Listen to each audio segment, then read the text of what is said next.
Hello friends, Stacy Anfinson here with your Dorify MLS 4 County Market Update for April of 2025. Recording this on Memorial Day, so happy Memorial Day to y'all. Sorry for getting us out so late. So let's go and see what happened in the month of April. Start with our population and new listings line. You can see the red is a percentage change in houses listed, that's houses added to the market. You can see our population, which kind of peaked in 22 with a 7% gain, has now kind of been steady the last year, 3%, 3%, and 2%. See the red line going upwards. That is a trend we need to have. And if you look at where this is called the mouth of the jaws of the alligator, this is the second month where the alligator's mouth has been open. You have to go all the way back to 2019 and 2020 to see where listings added outpaced population. End of month inventory metrics. Well, if you just looked at the far right of the graph and you saw a plus 66% increase in end-of-month inventory, you would be in the housing bubble world is going to end camp. But if you go back and take a look at perspective, it's still 56% below where it was in 2010. So let's keep that in mind, because national media is really hyper-focused on this increase in end-of-month inventory metric. But with our market, especially with all the people moving in here, we're still 56% down compared to the peak. The other thing I like to focus on is end-of-month listings with a price drop from original. So at 43% in April. This is at least one price drop. If you see, the low point was 2021, where it was only 11% of the market had it. So there's really, I view this as a positive. If this number was zero, you'd have a stuck market, because there's a reason that house prices are being dropped, and it's because the market doesn't like the price that the house is listed at. So I view this as a positive. The national press would view this as a negative, saying prices are falling.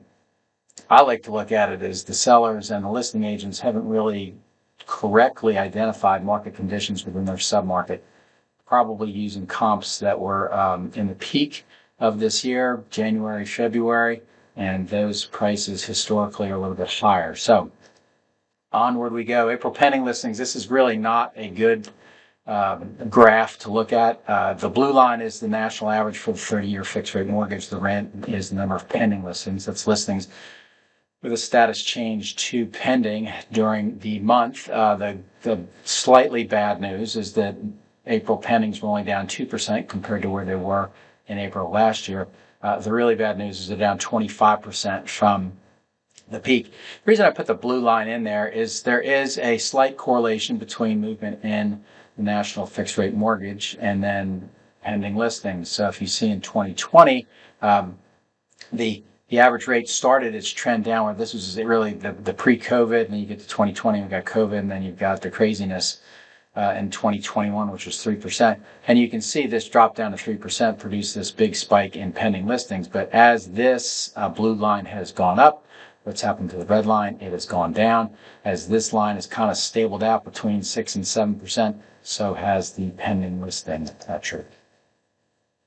April sold listings down 5% compared to where we were last year. The peak, once again, 2021. If you go back to that interest rate graph, you can see that's where the low interest rate levels were. So that absolutely produced higher sales. But if you really were a doomsayer and say, oh my gosh, sales are not good because prices are too high, look at where sales were at significantly lower prices in 2012 and 2011, 2010, 2009, and 2008. So those were influenced by the recession, but still, there's a lot of ways you can look at the market. You can look at it in a totally pessimistic way or totally positive way. I kind of give you the facts and let you infer what you want. Months of housing supply is still, in my opinion, the overall economic rule that we have to operate under. And April was the 11th straight April with an undersupply of housing. So at some point, we're going to get back to a balanced market. Certain submarkets that I look at are at that. I would expect that trend to continue. But once again, look at back in 2009, where you see the recession. We had an oversupply of inventory, which is really tough to imagine in this day. Average days on market still trending downward, although it's gone up. I mean, 18 to 44, that makes a great headline. Oh my gosh, and if you've been in the business a long time, it used to be 60 to 90 days was the standard 4 days on market if you're a relocation appraiser. Our job is to give an anticipated sales price in 90 to 120 days. So We're well below those metrics. We're well below each of those metrics going back from 2015 all the way back to 2006. So days on market, while it's increasing, is still well below April averages. Average overall and closed sales prices. This is the fourth. Now, this is kind of counterintuitive because historically people will pay more for new than they will resale. This is the fourth consecutive month where the average resale price was greater than the average overall price. Briefly, it's due to the undersupply of resale listings, and it's also due to new home builders building more townhouses at lower price points, and that gets into the data set. Monthly PI payment, this is always a shocker for all of us. It goes all the way back to January of 2024. The bad news is it's up 2% compared to where it is 35.23 in April. It was up 2% compared to where it was in March.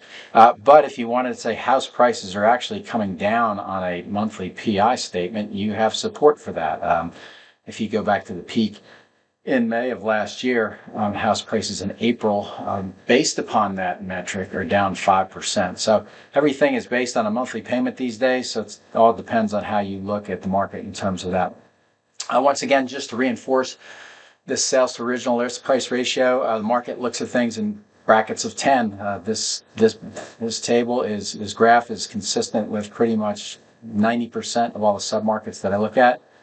Within 10 days, you're going to get about 100%. Within 11 to 20 days, it drops, and then it kind of drops 1% for each days on market bracket that you go through. Good news is that 44% of listings, resale listings, sell within 10 days. That is as liquid as this market has ever been for real property. It's just something I think gets overlooked by a lot of people, because most people, especially sellers, think it's a 30 to 60 and 90 day process. No, 44% of houses priced correctly sell within a 10-day period. So keep that in mind when you're advising your sellers if they're going to move to someplace else. So to wrap things up, 5 bullet points for you. End of month inventory is trending up, but it's down compared to the peak. End of month price drop listings are at the highest percentage level since November of 2024. April pending listings are trending flat over the past 3 years. We saw that in terms of how it aligned with the mortgage rate. It's down 24% from peak.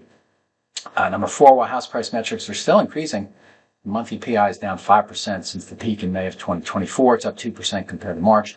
And as we wrapped up on the last one, buyers are showing list price within 10-day increments and discount each price bracket as DOM increases. So onward we go. Thank you for listening to this. Hope you had a great Memorial Day weekend.